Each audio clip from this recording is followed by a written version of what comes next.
no livro de Atos dos Apóstolos, capítulo 1, por favor. Atos dos Apóstolos, capítulo 1. Deus abençoe. Glória ao Senhor por essa noite. Que coisa linda ver vocês adorando ao Senhor e nós adorando junto com vocês. Glória a Deus. Todos encontraram? Antes de lermos esta palavra, eu gostaria apenas de louvar a Deus por estar aqui. Graças a Deus por esta oportunidade. Pastor Jairo, muito obrigado pela oportunidade, não só de estar aqui neste culto, mas também de estar servindo ao Senhor, cooperando com o Senhor em Arceburgo, amém? Deus continue abençoando a nossa liderança, o Madecarp, em especial o pastor Mateus, que nos convidou. Muito obrigado, pastor, pelo convite, e toda a liderança e os obreiros. Que Deus abençoe cada um de vocês.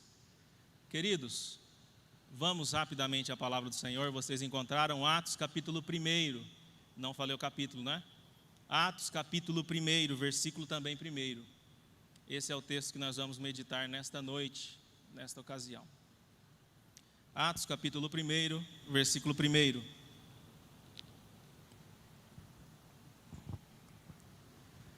Nós vamos ler do versículo 1 ao versículo 5. Nos diz assim a palavra do Senhor: Fiz o primeiro tratado, ó Teófilo, acerca de tudo que Jesus começou não só a fazer, mas a ensinar, até o dia em que foi recebido em cima, depois de ter dado mandamentos pelo Espírito Santo aos apóstolos que escolhera, aos quais também, depois de ter padecido, se apresentou vivo, com muitas e infalíveis provas, sendo visto por eles por espaço de 40 dias, e falando das coisas concernentes ao reino de Deus. E estando com eles, determinou-lhes que não se ausentassem de Jerusalém, mas que esperassem a promessa do Pai, que, disse ele, de mim ouvistes. Porque, na verdade, João batizou com água, mas vós sereis batizados com o Espírito Santo, não muito depois desses dias. Você pode dizer amém por esta palavra? Glória ao Senhor. Querida igreja, esse texto que nós lemos, esses 5 versículos, se você puder manter a sua Bíblia aberta, para nós estarmos sempre dando uma olhadinha aí, tá bom? Esses versículos que nós lemos, meus irmãos, esse texto que lemos, ele está fazendo a introdução do livro de Atos. O livro de Atos, ele é o primeiro livro após os evangelhos, e nós o entendemos como o livro histórico do Novo Testamento, Atos dos Apóstolos. Você vai perceber que nesses versículos que nós lemos, há uma introdução do livro. Lucas, que é o seu escritor, ele está introduzindo. Perceba aí que a primeira expressão do versículo 1 que ele vai dizer é: fiz o primeiro tratado, ó Teófilo. Ele começa fazendo menção ao primeiro livro que ele escreveu, que é o evangelho que leva o seu nome, o Evangelho de Lucas. Nós sabemos essa informação por causa da introdução de Lucas, e também porque no capítulo 16 do livro de Atos ele se inclui na narrativa, e nós entendemos que ele é o autor deste livro. Você vai perceber nessa introdução que do versículo 1 ao versículo 14, o que Lucas está escrevendo como escritor também do Evangelho, é um resumo do que ele já havia tratado. Sempre que nós vamos dar continuidade a algo que nós já começamos, nós temos o hábito, e talvez didático, bom para que as pessoas entendam o raciocínio, começar do lugar onde paramos, ou resumindo onde paramos anteriormente. E nós vemos aqui que Lucas está fazendo exatamente isso. Do versículo 1 ao versículo 14, ele vai dar algumas informações que já foram dadas no seu evangelho no último capítulo. Ele está falando de Jesus. Essas informações, elas vão ser mais resumidas no versículo 1 e versículo 2. Perceba aí comigo: fiz o primeiro tratado, ó Teófilo, acerca de tudo que Jesus começou começou não só a fazer, mas a ensinar. Então aqui, ele está resumindo o ministério do Senhor Jesus Cristo, que é o evangelho que conta aquilo que o Senhor Jesus fez. E é muito interessante que ele usa a expressão que vai dar sentido ao seu livro. E ele diz que Jesus começou a fazer. Não como se Jesus não tivesse terminado, mas porque ele sente, ele sabe que a intenção do Senhor Jesus é que a igreja continue a fazer o que ele começou. O evangelho trata o ministério de Jesus em seu corpo físico, terreno. O livro de Atos trata o trabalhar do Senhor Jesus através do seu corpo espiritual, que é a igreja. Por isso que ele usa essa expressão: Jesus começou não só a fazer, mas a ensinar. Porque uma das marcas e das características do ministério do Senhor Jesus é exatamente isso: é o ensinamento e a prática, é falar e viver, é pregar e demonstrar. Então Jesus, ele tem essa inteireza e esse peso, essa autoridade no seu ministério, e portanto Lucas começa com essa expressão. Olha comigo o versículo 2, você está com a Bíblia aberta? Versículo 2: até o dia em que foi recebido em cima, depois de ter dado mandamentos pelo Espírito Santo aos apóstolos que escolhera. Você percebe que ele rapidamente, ele introduz, falando do ministério de Jesus, e o resumo dele do ministério de Jesus é as coisas que Jesus fazia e ensinava. E agora ele parte já no versículo 2 para o final do ministério do Senhor, que é o momento em que o Senhor Jesus vai ser assunto ao céu, após a sua ressurreição. E ele vai dizer, até o dia em que foi recebido em cima, até o dia da sua ascensão, tendo dado mandamentos pelo Espírito Santo. Esses mandamentos que ele vai falar, esse mandamento é a grande comissão. Jesus ensinou muito mais do que isso, mas essa referência de Lucas está falando da grande comissão: ide por todo mundo, pregai o evangelho a toda criatura, que está em Mateus 28, Marcos 16, Lucas 24 e João 20. Perceba que ele vai dar isso, irmãos, e quando você observa, nesses dois versículos, é como se Lucas já tivesse dado um resumo completo de todo o seu evangelho, para continuar o que ele começaria a falar e a tratar. Porém, você percebe que ele, a partir do versículo 3, ele vai começar a dar algumas informações detalhadas acerca do tempo em que Jesus ressuscitou, até o dia em que Jesus ele foi recebido no céu.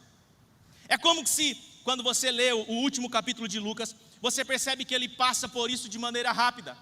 Talvez já pela intenção de tratar este assunto aqui de maneira mais minuciosa.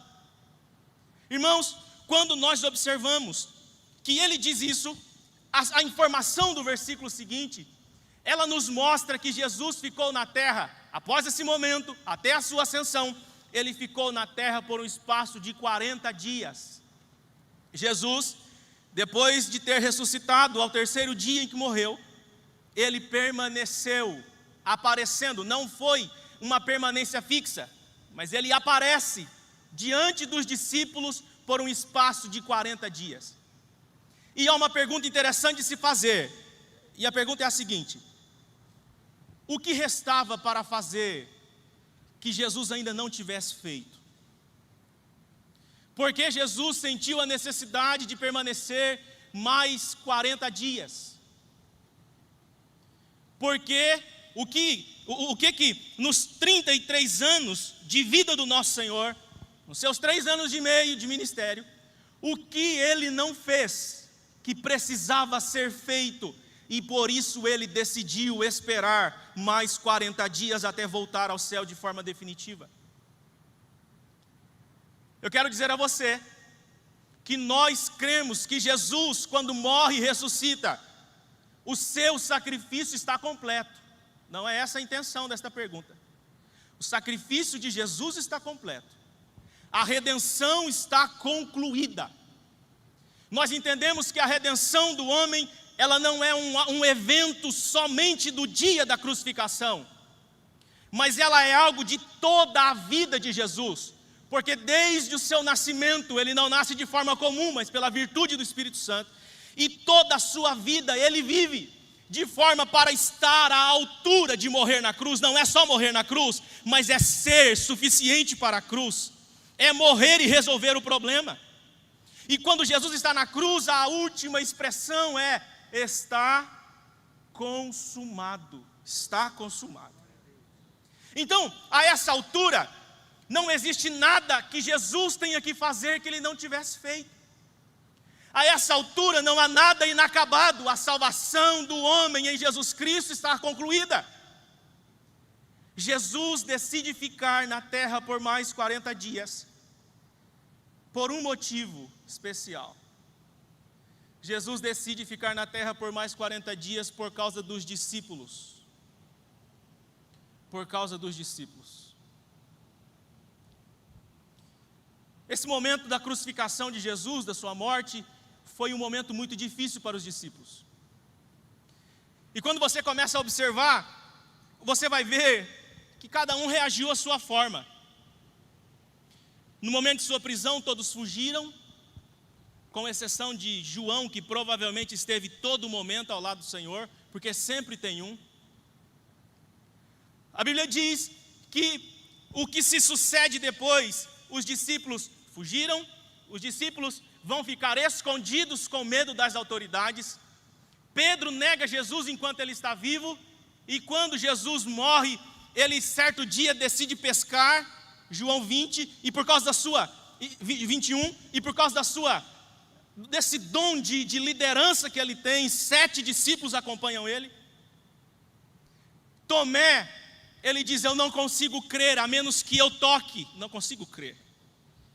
E muitos condenam Tomé, mas todos tiveram dificuldades em crer na ressurreição do nosso Senhor. Então esse é o cenário. Jesus morreu, Jesus completou aquilo que deveria fazer, Jesus ressuscitou, mas ele percebe a situação dos discípulos. Ele percebe a maneira que os discípulos estão, a crise que os discípulos entraram após a sua morte. Irmãos, como que se não bastasse, é esse grupo de homens que estão passando por este momento de crise, porque todos passaram por esta crise, é este grupo de homens que Deus está contando para continuar a sua obra. É esse grupo de homens que Deus, no seu plano, na sua onisciência, já os havia escolhido para esse momento. Então é como se Jesus estivesse agora dizendo: eu preciso resolver, eu preciso tratar, eu preciso lidar com os discípulos, porque tem um grande plano, tem uma grande obra, e vou usar cada um deles para fazer aquilo que eu os chamei para fazer. Porque eles estão em um momento de crise, mas o plano de Deus ainda está de pé. Eles estão em um momento de dificuldades, mas aquilo que Deus havia desenhado desde a fundação ainda está perfeitamente nos trilhos, e Deus ainda não perdeu o controle. A igreja ainda se manteria e se levantaria. E Deus é sempre assim. Às vezes nas crises, imagine Pedro em sua crise, porque negou ao Senhor, e Jesus está vivo, esperando uma ocasião para reconciliá-lo. Imagine Tomé na sua crise de crer, e Jesus está vivo esperando o momento para se apresentar a ele e dizer: Tomé, coloque o seu dedo nas minhas feridas. É maravilhoso isso, que Jesus ressuscitou, e na sua ressurreição o seu corpo foi todo restaurado, mas ele fez questão de que as feridas na mão e no pé continuassem, porque ele queria ser reconhecido como Cristo da cruz. E chega Tomé, toca aqui Tomé. A crise dos discípulos não está no Senhor. Quando Jesus chega para Tomé, Jesus chega para ele e diz: toca. E quando Jesus manda ele tocar, Jesus está dizendo: não só estou vivo, como ouvi o que você falou quando eu não estava aqui. Arabacanda, arabagai. A crise dos discípulos, ela não passa para o momento, para o nível de afetar o Senhor.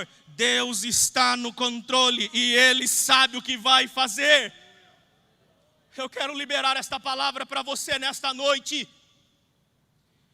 Pode ser que o momento seja de crise, mas Deus ainda está no controle e sabe exatamente o que vai fazer. Sabe o que chama a minha atenção? É que nós somos a geração de discípulos desse tempo. Eles são esses homens e estão presos em suas limitações e se sentindo incapazes. Mas Deus havia escolhido eles para este momento. Deus havia escolhido eles para esta obra. E eles estão ali em suas inexperiências, com alguma experiência com o Senhor, mas totalmente se sentindo incapazes, amedrontados, inseguros. Mas Deus havia escolhido eles para esse tempo. E eu quero dizer algo para você. Nós somos uma geração de jovens, mas nós somos a geração de discípulos desse tempo. Nós ainda estamos exatamente na mesma situação dos discípulos. Estamos diante do nosso Senhor e Ele está dizendo: ainda tem uma obra, ainda tenho um plano, ainda estou edificando a minha igreja, ainda tenho coisas a fazer, ainda tenho obra a realizar, e nós somos os discípulos desse tempo. Eu tenho visto jovens olhando para suas limitações e pensando que Deus não quer usá-los. Você é o discípulo deste tempo.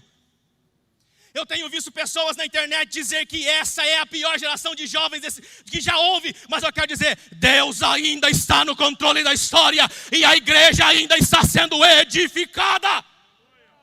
Essa obra que nós estamos inseridos, ela só termina quando a trombeta soar e todos nós formos arrebatados. Enquanto não acontece, nós somos a geração de discípulos desse tempo. Nós estamos nessa posição. Nós somos a geração de discípulos desse tempo. Mas eu quero te alertar em relação a uma coisa. Não é porque nós somos a geração de discípulos desse tempo que faremos a obra do Senhor de qualquer maneira. Nós não temos o direito de fazer a obra do Senhor de qualquer maneira. É por isso que Jesus vai tratar com eles. Porque Ele não deixaria o seu plano de qualquer maneira, de qualquer forma. Somos a geração deste tempo, mas não temos o direito de fazer a obra do Senhor de qualquer maneira. A partir do versículo 3 da nossa leitura, é o momento em que o Senhor Jesus vai começar a tratar com essa geração. E você vai perceber que Jesus tem 3 tratamentos para esses discípulos. 3 atitudes, e com essas atitudes, Jesus quer restaurar 3 coisas nessa geração de discípulos. E eu quero aplicar isso a nós esta noite, dentro do tempo que temos. Versículo 3 da nossa leitura. Aos quais se apresentou depois de ter padecido, aos quais também depois de ter padecido se apresentou vivo. Um pouco mais à frente, pelo espaço de 40 dias. Jesus percebe que a melhor maneira dele tratar e preparar os discípulos é estando com eles. É aparecendo no seu dia a dia a partir daquilo, para tratar as inseguranças, para tratar os problemas que eles estavam passando. É como se Jesus tivesse um discipulado, é como que mais um espaço, mais um pouco de discipulado. E o Senhor Jesus começa a aparecer. E nessas vezes em que o Senhor começa a aparecer, Ele está restaurando a proximidade. Porque quando Jesus morre, os discípulos têm dificuldade de entender isso. Senhor, para onde o Senhor vai que nós não podemos ir? Senhor, para onde o Senhor vai? Jesus orienta eles em João 14, mas você percebe a dificuldade deles em compreender.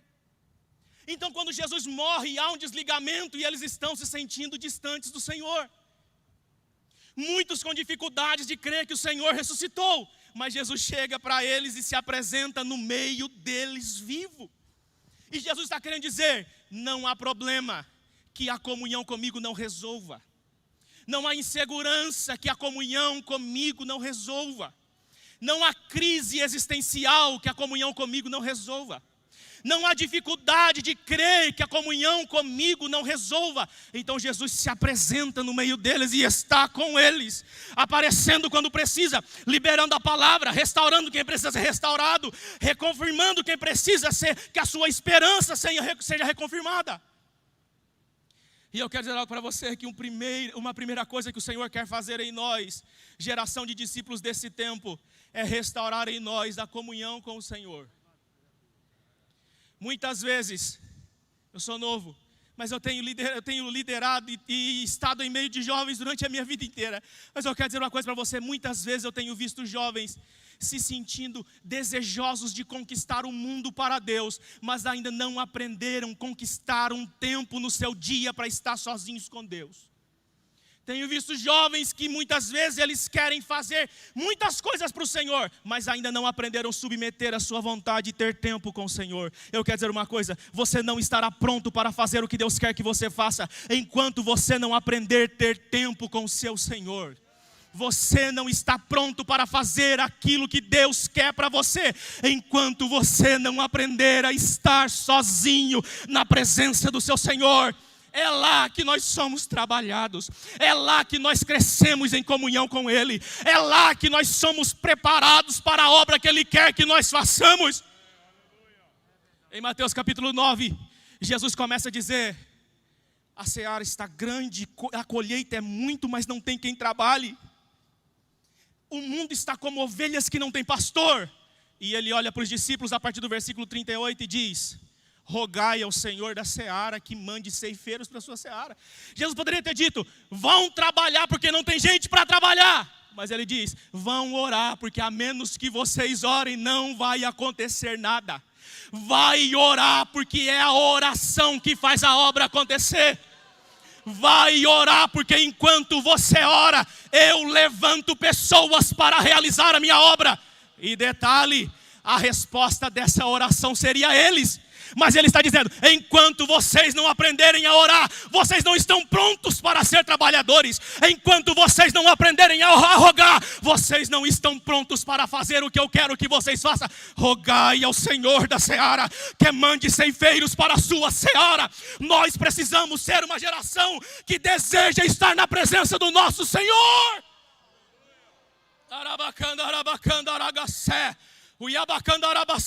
Moço, moça, a coisa mais poderosa que você pode fazer é ter uma vida com Deus, é ser um jovem que ora, é ser um jovem que busca a presença de Deus, é ser um jovem que tem comunhão com o Senhor.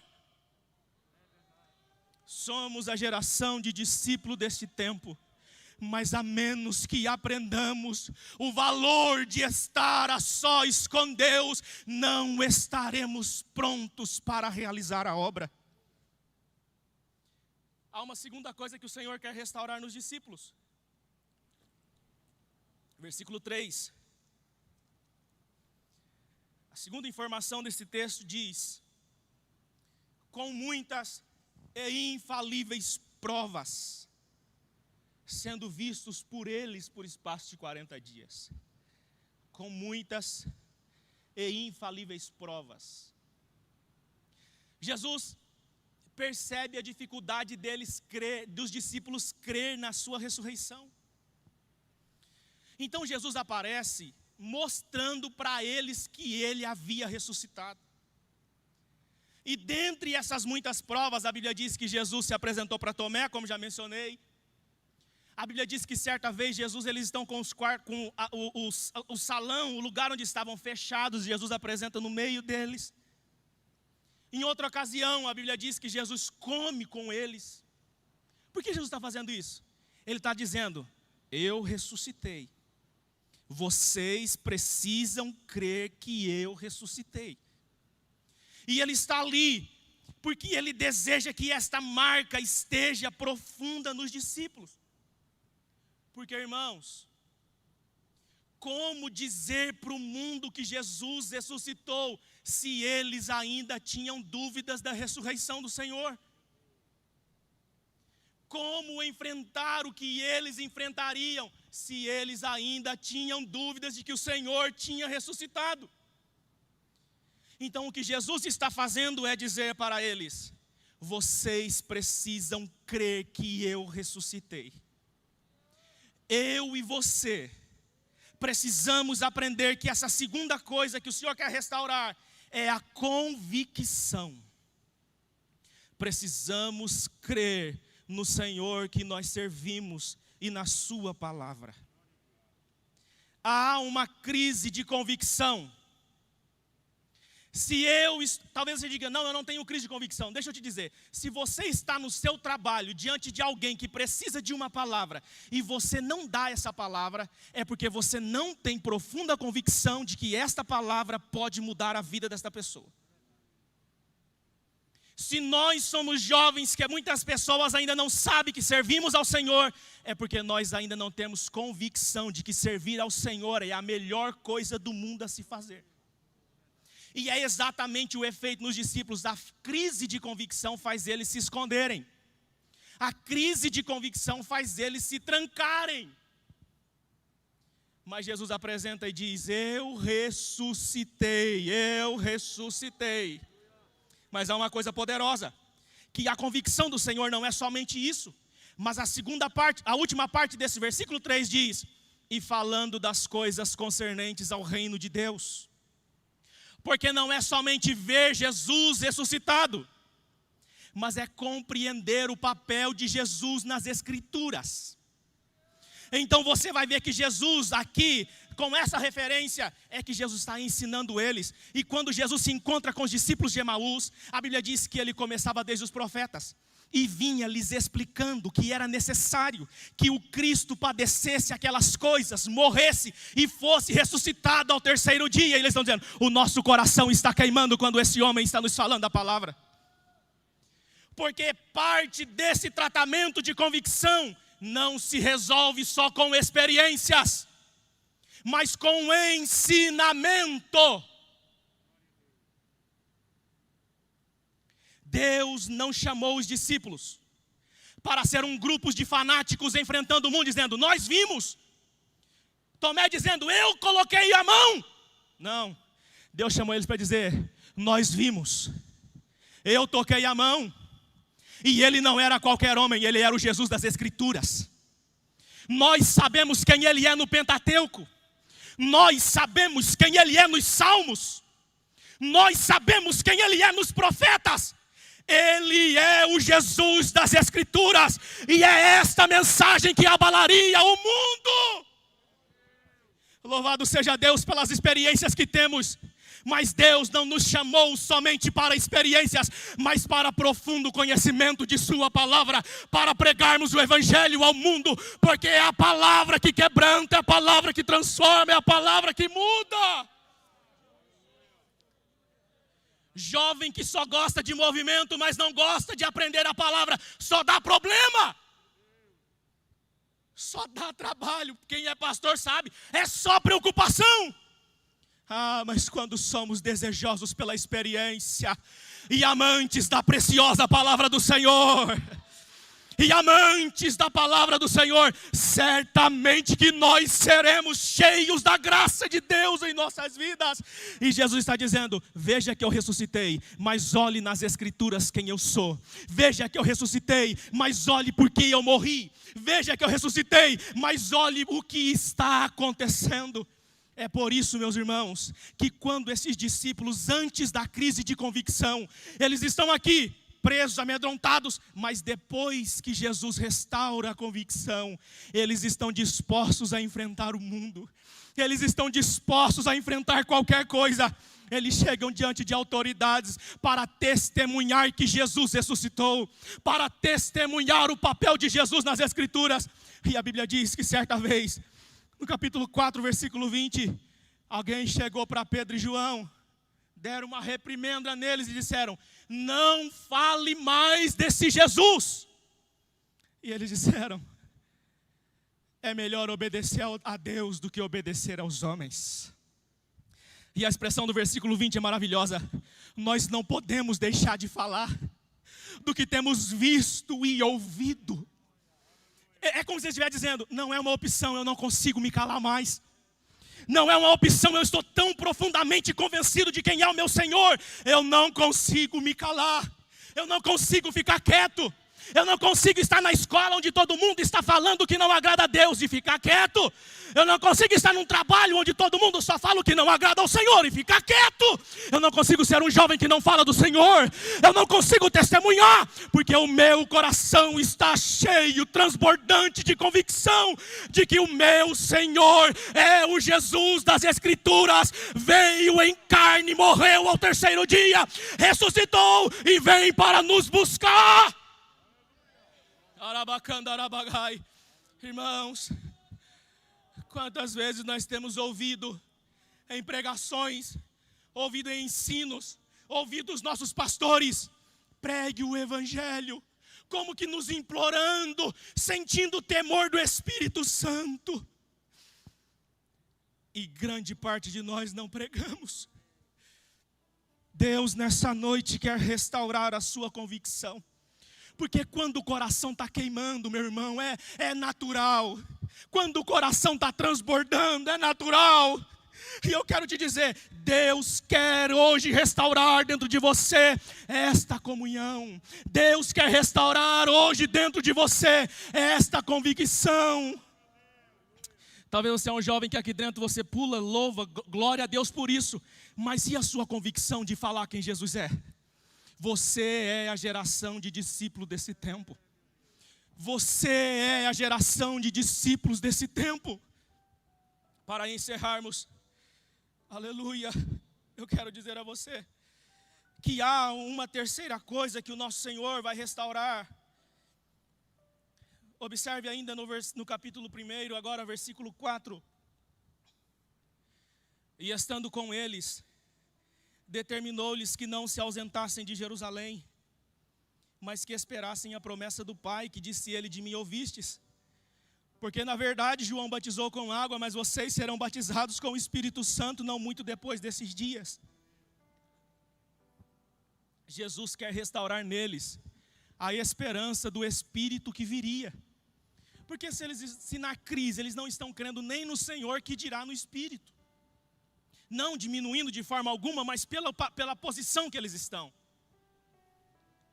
Mas o Senhor quer restaurar neles e está dizendo: a minha promessa ainda está de pé.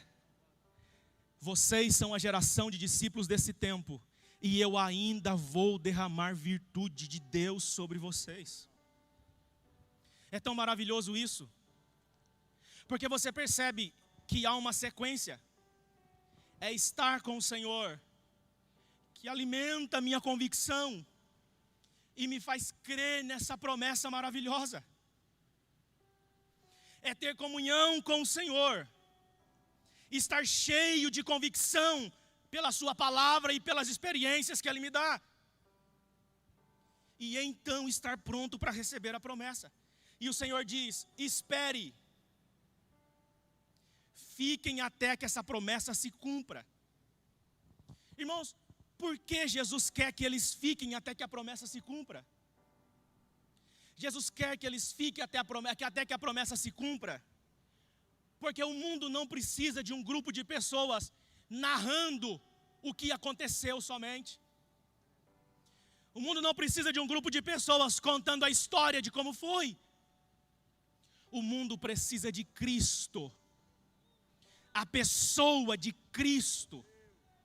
Então Jesus está dizendo: ainda que há conhecimento, ainda que há experiência, vocês me viram, mas para que essa chama incendeie o mundo, é necessário esperar o Espírito Santo.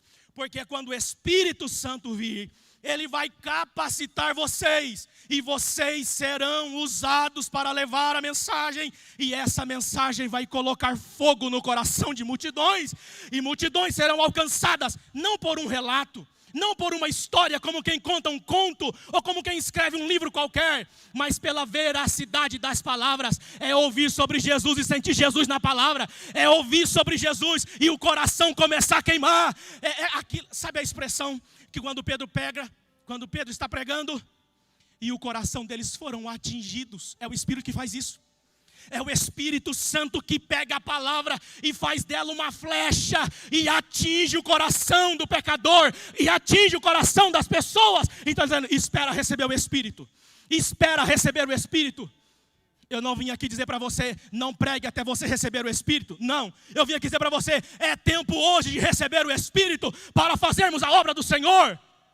Porque no dia dos discípulos o Espírito ainda não havia se manifestado, mas agora no nosso tempo Ele está entre nós. No nosso tempo Ele já está aqui, já foi derramado, já está no nosso meio. E nós temos liberdade de senti-lo em nosso meio e de crescermos em comunhão com Ele.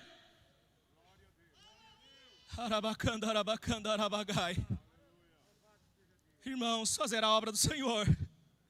Fazer a obra do Senhor não é uma coisa que nós fazemos, não é uma coisa que nós fazemos com a nossa força. Não, não é. Não é por força, não é por violência, mas é pelo meu Espírito. E nós precisamos desse Espírito, nós precisamos desse poder do Espírito. Orlando Boy, em seu comentário A Espada Cortante, que ele comenta o livro de Atos, ele diz: é indispensável que esta geração permaneça diante de Deus até que sejam cheios do Espírito Santo. É indispensável que nós nos coloquemos na presença do Senhor até que sejamos cheios do Espírito Santo. Tem muita gente hoje querendo dizer para nós que este mover de Deus não é mais para o nosso tempo. E eu me preocupo muito. Quantos jovens, às vezes a gente até vê um perfil. Meu Deus, é uma bênção, vamos orar, doutrinar, vai dar um bom obreiro. Quando entra no YouTube e ouve qualquer dessas bobeiras por aí, já quer questionar o papel do Espírito Santo no nosso meio. O que será de nós, meu irmão, se não for o Espírito Santo nesse tempo? O que será de nós para fazermos a obra se não for o Espírito Santo conosco? Que loucura é essa? Mas eu quero dizer uma coisa para você, quando Pedro está ensinando, porque o poder acontece, mas tem ensinamento de Pedro. É poder e ensinamento. Quando Pedro começa a dizer, ele traz Joel, a profecia de Joel é um pouco mais ampla, mas ele traz a aplicação de Joel. E diz, o que vocês estão vendo aqui, senhores, é o cumprimento das palavras que o profeta Joel disse. Nos últimos dias, diz Deus, esses últimos dias é tempo da graça. Enquanto Jesus não voltar, a porta não fecha. Nos últimos dias, diz Deus, derramarei do meu Espírito sobre toda a carne. Os vossos filhos e as vossas filhas profetizarão. Os vossos jovens terão visões. E os vossos velhos sonharão sonhos. Observe isso. Algumas informações desse derramar não tem faixa etária. Novo e idoso vai receber do tanto que quiser buscar. Os vossos jovens e os vossos velhos. Outra informação, antes. Os vossos filhos e as vossas filhas profetizarão. Sabe o que ele está dizendo? Não é um derramar só para esta geração. Não é um derramar só para vocês que estão me ouvindo, imagine Pedro dizendo. Mas é um derramar que quando os filhos de vocês estiverem no lugar de vocês, haverá derramar de Deus para a vida deles. O tempo passou, nós somos a geração de discípulos hoje, mas a palavra ainda é fiel e verdadeira. Os vossos filhos receberão do Senhor e entregarão para quem precisa e profetizarão. Aleluia, aleluia. Eu quero dizer a você que nós precisamos desejar este poder de Deus em nosso meio. Eu quero dizer a vocês, pastor, podemos orar? Posso orar? Por favor, vamos ficar de pé, nosso pastor permitiu, quero fazer uma oração com você. Eu estava dizendo,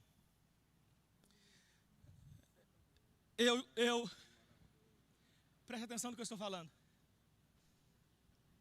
Eu não estou disposto a dar a minha vida por uma obra, sem crer que o Deus que eu estou servindo ainda é o mesmo. Não estou disposto. Não estou disposto. Que sofrimento terrível. Eu não estou disposto a doar a minha vida e não crer dentro de mim que Jesus ainda pode fazer as mesmas coisas. Não quero. Eu faço minhas palavras do profeta Isaías, que diz: ó Senhor, onde estão as tuas obras maravilhosas que o Senhor fazia no passado?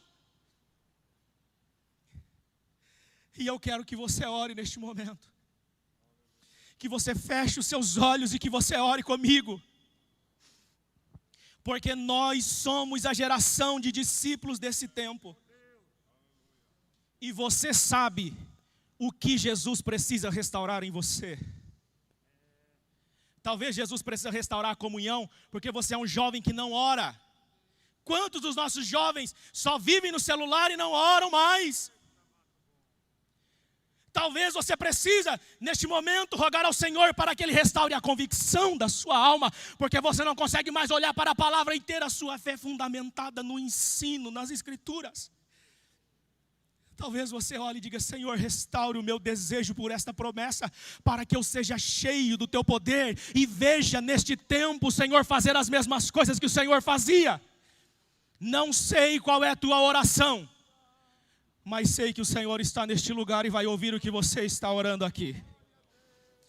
Ore com sinceridade, peça ao Senhor para que Ele opere em você, para que Ele restaure em você. Arabacanda, arabacanda, arabagai. Se Deus não quisesse te usar como uma geração de discípulos, já teria voltado para buscar a igreja. Mas como Ele ainda não voltou, você é o discípulo desse tempo. O que você vai fazer com isso? O que você vai fazer com esse privilégio e essa responsabilidade? Pelo amor de Deus, ore ao Senhor, peça, implore, grite, clame por alguma coisa. Deus ainda é o mesmo, Deus ainda é o mesmo. Feche seus olhos, curve sua cabeça e ore ao Senhor. Eu vou orar com você, mas eu desejo muito que você ore. Eu desejo muito que você fale com o Senhor. Oh meu Senhor, quantas vidas estão orando neste momento. Senhor, Senhor, Senhor, o meu coração ainda queima, Senhor, o meu coração ainda queima. O Senhor quer usar esta geração. O Senhor quer usar esta geração. Pedro não imaginava, Senhor, que seria usado para a conversão de tantas vidas, mas ele estava lá e o Senhor o usaria. Certamente eles não sabiam que seriam usados, meu Senhor, em tantos milagres, mas o Senhor estava lá e os usaria. Senhor, tem jovens limitando a sua expectativa, pensando que o Senhor não tem plano para a vida deles. Quantos jovens estão com essa ideia do diabo, pensando que o Senhor não quer usá-los, pensando que o Senhor não quer levantá-los, pensando que o Senhor não quer fazer algo na vida deles, meu Senhor. Arranca, Senhor, essa seta maligna. Coloca, Senhor, comunhão. Coloca, Senhor querido, desejo. Coloca, Senhor querido, convicção. Coloca, Senhor querido, desejo pela promessa que será, Senhor, na vida deles também. Senhor, faz isso para a Tua glória, meu Pai. Faz isso para a Tua glória, meu Senhor. Nos use neste tempo para que o Teu nome seja louvado. Pecadores se convertam, Senhor, e a Tua obra progrida. No Teu nome, Senhor, nós Te louvamos e Te agradecemos, meu Pai. Amém. Glória a Deus, amém.